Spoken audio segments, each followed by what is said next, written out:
Hi friends, இன்றைக்கி நொங்கு வச்சு ஒரு ஜூஸ் மாதிரி ஒன்று செய்ய போகிறோம். அதுக்கு தேவையானது நொங்கு. இது மாதிரி ஒரு 4 நொங்கு எடுத்திருக்கேன். இந்த நொங்கு எங்கள் ஊரில் 10 ரூபா. உங்கள் ஊரில் எப்படின்னு எனக்கு சொல்லுங்கள். இதையே மிக்சியில் போட்டுக்கலாம்.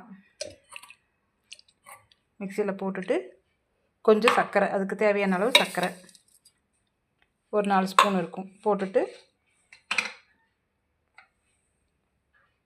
கொஞ்சமாக பால் ஊற்றிக்கலாம். காய்ச்சி ஆற வச்ச பால் இதையும் ஊற்றிட்டு மிக்சியில் ஒரு அடி அடிச்சுக்கலாம்.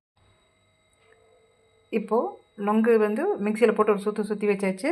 இது கூட ஐஸ் க்யூப் கொஞ்சம் போட்டுக்கலாம். அது கூட சின்னதாக பொடி பொடியாக நறுக்கி வச்ச நொங்கு கொஞ்சம் போட்டுக்கிறோம். இதையே டம்ளரில் இப்படி போட்டுட்டு